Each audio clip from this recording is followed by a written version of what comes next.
समता का मार्ग। आत्मा का कल्याण करने वाला गृहस्थ कल्याण मार्ग का 5वां मार्ग। समता का मार्ग समझे। समता का मार्ग आत्म साक्षात्कार का मार्ग है। आज तक जितनी भी आत्माओं ने निर्वाण पद को पाया, उन्होंने समता के मार्ग को ही अपनाया, क्योंकि समता का संबंध किसी भी धर्म, पंथ, जाति या संप्रदाय से नहीं है। ये यूनिवर्सल मार्ग है जो सभी के लिए आत्मशुद्धि का माध्यम बन सकता है। समता का पहला अर्थ है विषमता पर ब्रेक लगाना। समता का दूसरा अर्थ है पॉजिटिव विचारों का खजाना मन में भर देना। समता का तीसरा प्रैक्टिकल अर्थ है सुख और दुख की जिम्मेदारी ले लेना। और समता का चौथा अर्थ है मन की चंचलताओं को विश्राम देना। वर्तमान समय की लाइफस्टाइल इतनी व्यस्त एवं टेंशनग्रस्त है कि उसे दूर करने हेतु जितने भी उपाय करो, वे सब विषमता और विनाश फैलाने वाले सिद्ध हो रहे हैं। यूं चारों ओर मात्र विषमता ही विषमता भरी हुई है। ऐसे में समता का मार्ग ही विषमता को ब्रेक करने में सक्षम है। मनुष्य की सबसे बड़ी ताकत है विचार शक्ति, जिसके लिए आज का विज्ञान कहता है एक मनुष्य को सारा दिन में 60,000 से 1.25 जितने विचार निरंतर आते हैं। उनमें से कुछ नेगेटिव विचार होते हैं, वे मस्तिष्क के स्टोर में शीघ्र जमा हो जाते हैं। उसका कारण है प्रतिस्पर्धा के इस युग में नेगेटिव का उत्पादन अधिक है। इसीलिए अपने मस्तिष्क से नेगेटिविटी का कचरा हटाना हो तो समता ही वह एकमात्र मार्ग है जो पॉजिटिव विचारों के खजाने से मन मस्तिष्क को भरने का सामर्थ्य रखता है। गौर करना, इस धरा पर आज तक एक भी व्यक्ति ऐसा नहीं हुआ जिसके जीवन में दुख या सुख नहीं आए हो। ये तो परिस्थिति है, किंतु इसमें अपनी स्थिति पॉजिटिव रखना ये भी समता ही सिखाती है। सुख एवं दुख की जिम्मेदारी मेरी है, ऐसा पाठ बिना समता के और कौन पढ़ा सकता है। जिंदगी में जब दुख आते हैं तो हम किसको जिम्मेदारी सौंपते हैं? प्रायः लोग कहते हैं सब भगवान की देन है, भगवान की ऐसी ही मर्जी थी। ऐसी गलत धारणाएं समता मार्ग की बाधा है। समता पथ के पथिक को पता है सुख दुख की जिम्मेदारी मेरी अपनी है, इसमें भगवान का कोई हाथ नहीं है। समता कर्मों का गणित सिखाती है। आज जो दुख मेरे द्वार पर आया है वह किसी जन्म में मैंने ही बोया था। ध्यान रहे, जीवन एक ऐसा रेस्टोरेंट है जिसमें अपनी चॉइस का खाना ऑर्डर नहीं किया जा सकता। पूर्व जन्मों में जो पकाया है वही आज परोसा जाएगा। इसका संबोध देने वाली भी समता ही है और दुख को सदा के लिए समाप्त करने वाली भी समता की भावना है। समता का प्रैक्टिकल अर्थ है मन की चंचलता को विश्राम देना।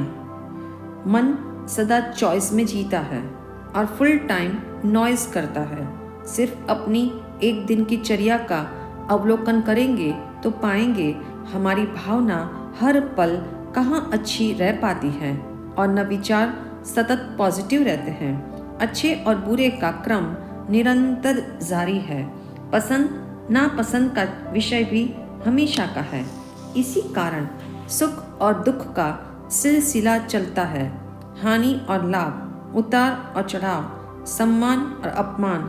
सुख दुख को ब्रेक करना हो तो समता पथ उपयोगी है। मन की एक आदत है, वह जिस व्यक्ति, वस्तु या भाव की कल्पना करता है उसी से जुड़ जाता है। संवेदना से जुड़कर वह चंचल बनता है। आसक्ति, स्मृति एवं कल्पना से जुड़ा मन सतत अस्थिर और अतृप्त रहता है। कितना भी मिले फिर भी मन मांगे मोर। इस मोर के शोर में दिन रात चॉइस में लगा मन हर चीज को दो भागों में देखता है। ये द्वंद्व ही समता पथ पर चलने नहीं देता। मन इसलिए चंचल है क्योंकि तोड़ने की फितरत वाला है। वह हर बात को तोड़कर देखता है। जैसे किसी भी व्यक्ति के बारे में बात हो तो मन कहता है उसमें अमुक बात अच्छी थी और अमुक बुरी थी। किसी इमारत को भी देखेगा तो फौरन कहेगा इसमें ये अच्छा है और ये अच्छा नहीं है। मन के इस तोड़ने की नेचर की वजह से मनुष्य सदा द्वंद्व में जीता है। इस तोड़ू मन ने इंसान को टुकड़ों में बांट दिया है, इसीलिए वह कभी सम नहीं रह पाया। मन के इस द्वंद्व से बाहर आ जाने का नाम है समता के पथ पर प्रवेश कर लेना। मन सिर्फ तोड़कर ही नहीं देखता, वह तोल कर भी देखता है। फौरन तुलना में लग जाता है। इससे तो वह अच्छा था, इस सुख से तो वह दुख ही अच्छा था, इस गाड़ी से तो वह गाड़ी ज़्यादा डिसेंट थी। इस तरह से तोलने की आदत ने मनुष्य को तृष्णा की मृगमरीचिका में फंसा दिया है। जब तक तोलू मन अपनी तानाशाही नहीं छोड़ेगा तब तक मनुष्य समता का दर्शन अर्थात समानता की अनुभूति कैसे कर सकता है। कैसे जाने कि मन समतामुखी है या नहीं। ये बात सच है, नई दुकान खोलते ही कोई करोड़ों का व्यापार नहीं कर पाता। 1 या 2 दिन एप्पल खाने से कोई स्वस्थ नहीं हो जाता। ऐसा नहीं कि असर नहीं पड़ता किंतु परिणाम दिखाई नहीं देता। ऐसे ही 1 या 2 प्रसंगों पर समतामुखी बन जाने से समता का मार्ग नहीं मिलता। हर दिन मन को बार बार ट्रेनिंग देनी होगी और विविध प्रसंगों पर प्रैक्टिस करना भी ज़रूरी है। समतामुखी मन के जो 5 टेस्ट चेक दिए हैं उससे मन को चेक करना और विषमता को ब्रेक करना। सबसे पहले मन तोड़ना छोड़े और दूसरा तोलना बंद कर दे तो मानो 50% की सफलता मिल गई। तीसरा टेस्ट चेक है तार्किकता से हर बात का विश्लेषण ना करें, यानी हर बात का लॉजिकल एनालिसिस ज़रूरी नहीं होता, क्योंकि जहाँ विश्लेषण है वहाँ विषमता गुप्त द्वार से प्रवेश कर लेती है और तार्किकता कभी तालमेल बैठने नहीं देती। चौथा टेस्ट चेक है वस्तु या व्यक्ति को लेकर एक तरफा निर्णय ना ले। मन का एक तरफा निर्णय लेने का मतलब राग और द्वेष के पलड़े में बैठ जाना, फलतः वैर विरोध और विषमता के वर्तुल में फंस जाना। 5वां टेस्ट चेक है किसी की अच्छाई भी मुबारक और किसी की बुराई भी मुबारक करने की पद्धति हो। वस्तुतः समता का दर्शन समानता की अनुभूति कराता है और स्व से कनेक्ट कराता है। किसी की अच्छाई हो या बुराई, दोनों ही यदि मुबारक हो जाए तो मन कभी मारक नहीं बनेगा। मन जब समता में आएगा तो महसूस करेगा सब मेरे जैसे है। यह समान का गणित ऐसा चलता है जैसे अनंत में से अनंत निकालो तो भी पीछे अनंत ही रहेगा। समता की यही अनुभूति है। सुख हो या दुख सब एक बराबर है। ये बात सच है। जीवन में सब कुछ जब मन पसंद हो तो समता की परख कैसे होगी। अनुकूलता के घेरे में समता की अजमाइश कैसे पता चलेगी।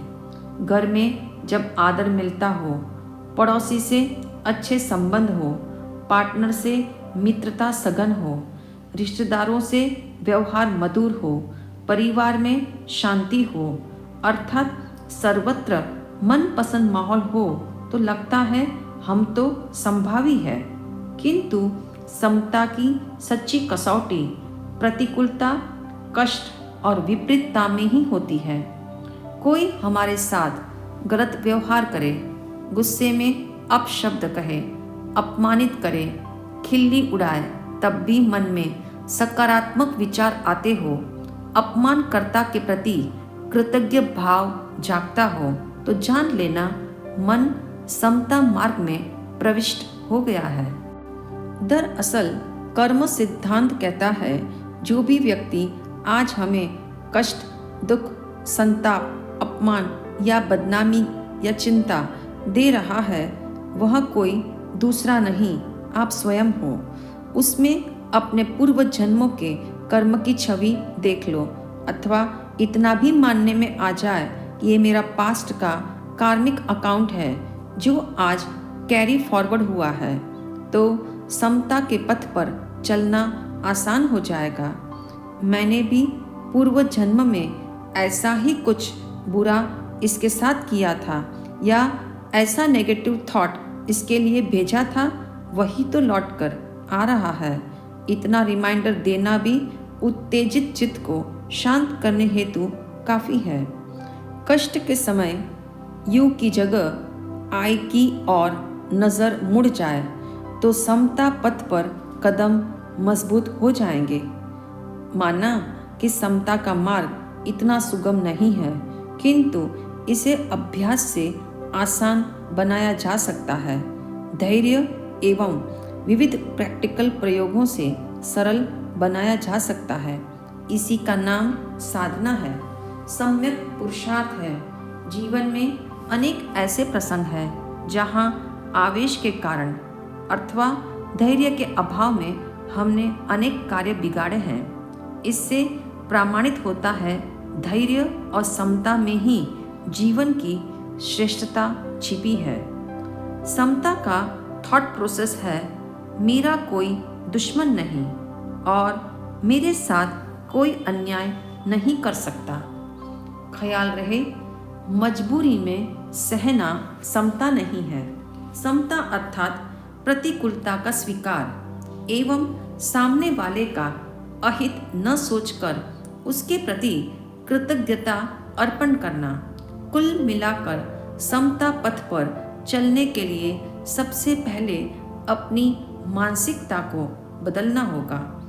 जीवन की डिक्शनरी से अन्याय शब्द को डिलीट करना होगा। सहिष्णुता को डाउनलोड कर पॉजिटिव विचारों को फीड करो, तभी जीवन में समता की आउटगोइंग होगी। ऐसा मत सोचना हम अन्याय का प्रतिकार नहीं करेंगे तो दुष्ट लोगों को बढ़ावा मिलेगा। जब हर कोई बेकसूर सिद्ध होगा तो पीड़ा का कभी अंत नहीं होगा। हकीकत में ऐसा नहीं है। जो मिल रहा है उसमें कारण हम स्वयं है, दूसरा तो मात्र मीडिया है। वह दोषी कैसे हो सकता है? वह अन्यायी नहीं, उपकारी है। उसे धन्यवाद देना है। इसी चिंतन धारा के तले महापुरुषों ने समता पथ को प्रशस्त किया है। इसीलिए प्रतिदिन इस सुविचार को मन के बोर्ड पर बार बार लिखना, ताकि समता पथ पर निर्विघ्न बढ़ा जाए। जो प्राप्त है वह स्वकृत है, इसका मुझे स्वीकार है। आइए प्रतिदिन समता की एक टिप द्वारा प्रैक्टिस करें। 24 घंटों में कम से कम 5 प्रसंगों पर समता का थॉट प्रोसेस अवश्य चलाएं।